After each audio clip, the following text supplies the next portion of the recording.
you ready?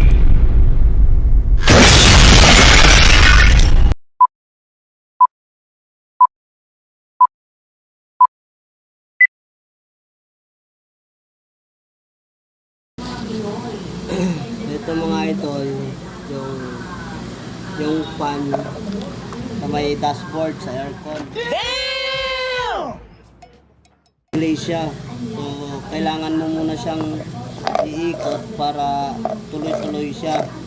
Pag switch mo kasi ng aircon, hindi siya idol kung madumi ba yung carbon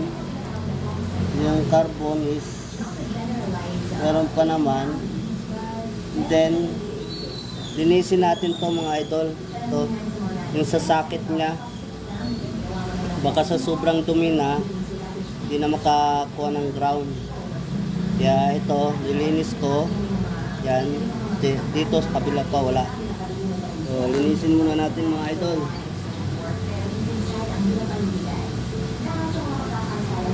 Mamaya pagkatapos na ito, check natin kung automatic ka-andar na siya.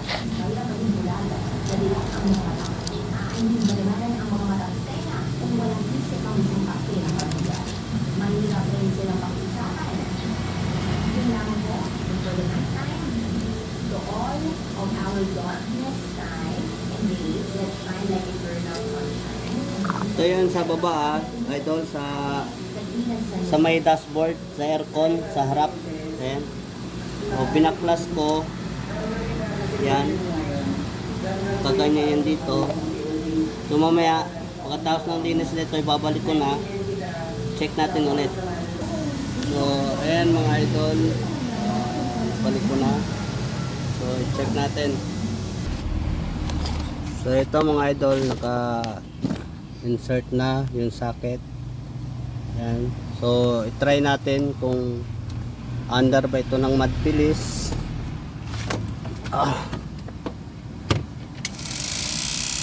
Yun. So, ayan mga idol. Ayun.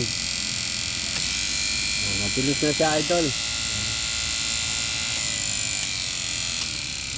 So, kaya lang may kaunting ingay siya.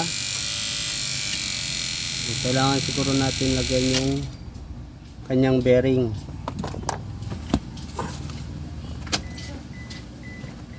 Five minutes later. So, ito pala mga idol, yung Honda i-Ace. Ayan.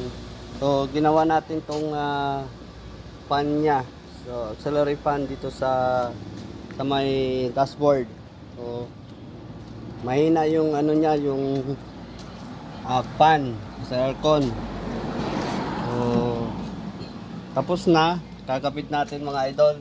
Check natin kung malakas na ba ito, lalamig na ba dito sa may harapan. Ito yung idol sa dashboard. Mahina, minsan nawawala yung lamig, yung hangin. Walang lumalabas na hangin galing sa aircon. So ito ang solar fan. Chinek natin, madumi.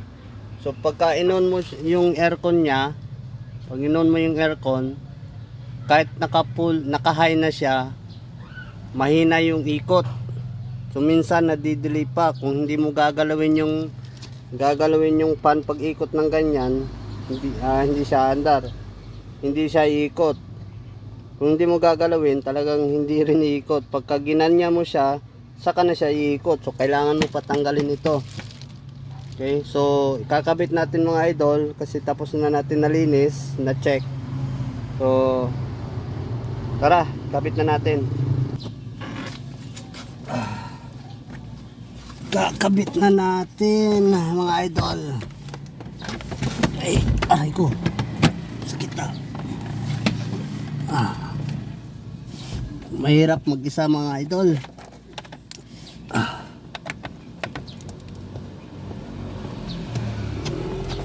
Mahirap mag-isa magkabit. Parang sumisit kan sa ilalim ng dagat. Ay,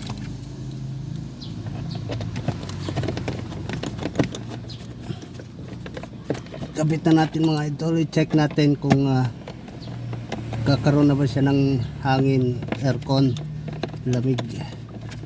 So, sa susunod mga idol, itong evaporator niya naman ang lilinisin natin. Gagamit tayo ng power spray.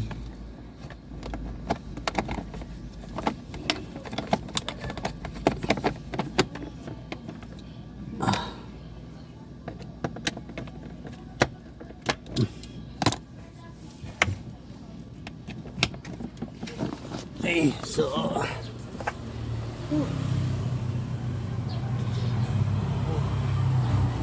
panda rin natin mga idol. Ito yung Toyota Hiace van Grandia. So, check natin kung magkaroon na ba ng hangin ito.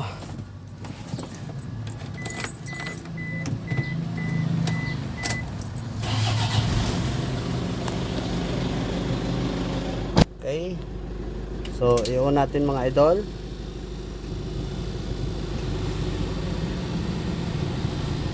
Ayan. Meron na siya mga idol ng hangin. Meron na siyang hangin. Okay. Wait lang. Kuha tayo ng papel para may hangin na siya mga idol. Okay.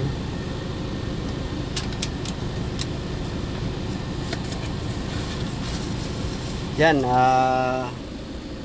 first bar pa lang yan.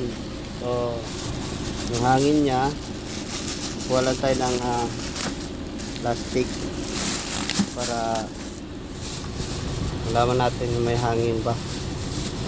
So, yan. Okay. Yan. First bar pa lang yan mga idol. First bar. Yan. So, number 2 natin. Ayan. Okay. Ito mga idol. So, i-pull natin sa high. Ayan mga idol. Malakas na siya mga idol. So, ayan. Okay na siya.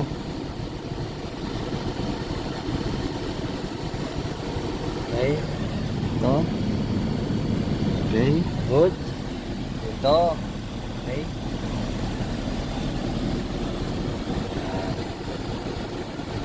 Malakas na siya.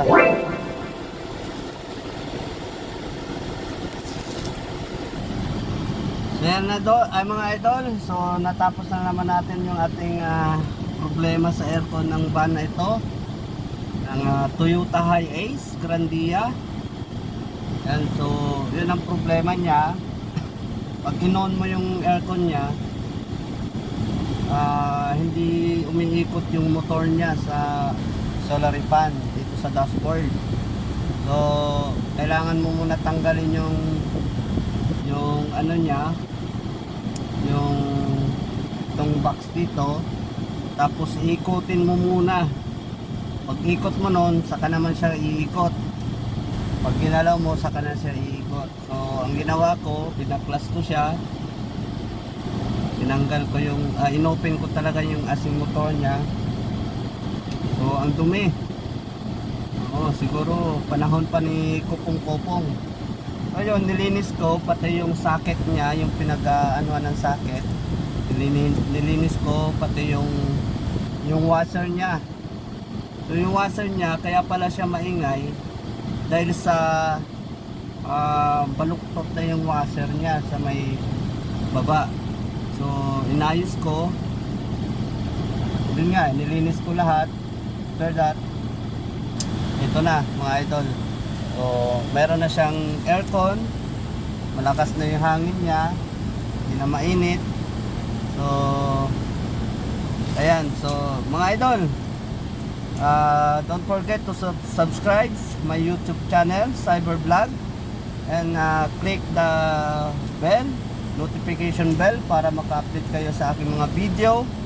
So yung nakaraan, nilinis ko na yung evaporator nito sa taas. So dito naman sa baba, sa front ng aircon, so gagamitan natin ng power spray. So hindi na natin kailangan baklasin pa yung